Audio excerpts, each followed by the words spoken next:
Hi guys, how are you? I'm good, fine, Nice thank to see you. What if we rob the association? They're gonna have security teams, cameras. There are no cameras and only one security guard. So first of all, one of the things that got my attention of the show is that I couldn't believe this actually happened and that it's based on a real story. So how much did you know and how much did it surprise you? Well, it totally surprised me. I knew nothing. Oh, okay. So it was, I was wowed by the story. Fun. Something we've never seen or couldn't imagine. So, yeah, really made it more intriguing.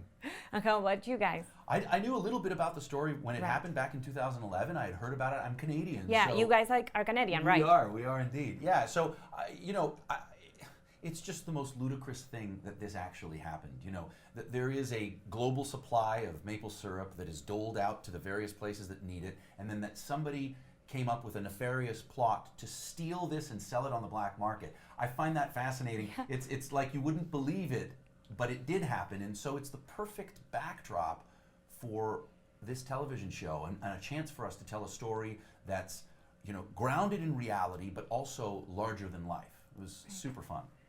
And well, for me, I'm a French Canadian, so I heard it back in the days on the news, but after I forget about it, and it's really just inspired by, because the real heist is the context. So after that, we go right into the imagination of Ed and Brian, and that's why it's so funny and so, yeah. And also what I really like is that even though it's maple syrup, I mean in Argentina we don't even have maple syrup, but still it's such a universal story. I mean I actually watched it and I was like completely hooked. So what do you think that makes it so universal? People are people, that's why. Right. Because people are people. Yeah, and it's all about desperation. That's right. Mm-hmm. And desperation is in the right context is extremely funny.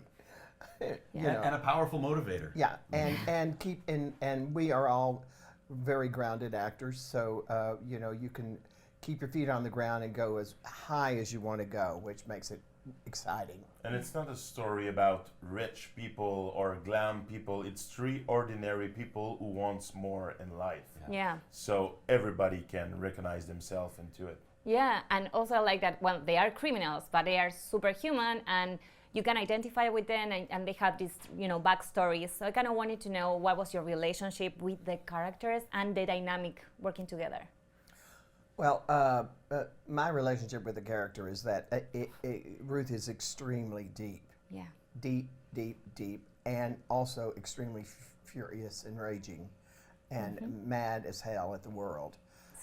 And it was fun to go that high, to crash down and break down emotionally and go high again, and the working with these two, we had instant chemistry, so it's like we kind of worked as a unit, which was just very different parts of the unit. It was a joy, complete joy. Completely. How about you? It really was an absolute joy to work with them. I knew Margo, we'd been on a couple of projects together. We never really had a chance to work together before, and so that was just a dream come true. And then meeting Guillaume has been the surprise, the surprise of the century for me. Just such a gifted actor, such a giving actor, and the three of us, as Margo said, we instantly came together. I don't know, I think Mike Byrne, the character that I play, is a very shady person. Yeah. I would say if we shared something in common, there's a Greek term, a Greek word, polytropos, which means multifaceted. It's what they called Odysseus. And I think Mike Byrne has had to be polytropos in his life, find these different characteristics. And I think as an actor, I've had to put on so many different hats to try and get work and find the role. So I think we share maybe a flexibility and a facility for change.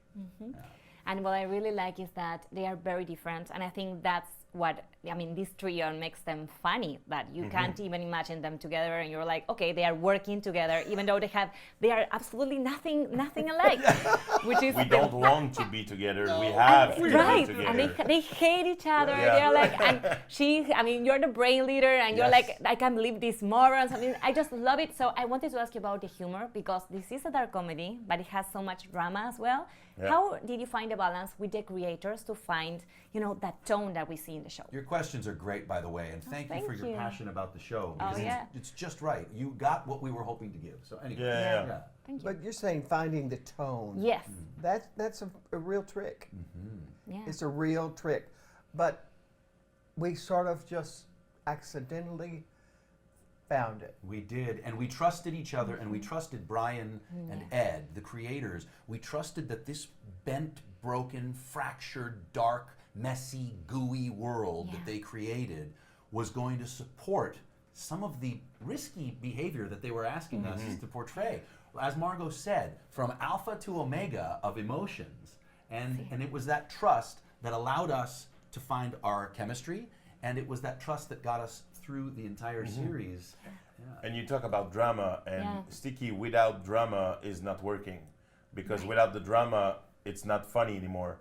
Because you don't believe that those guys are desperate, Completely.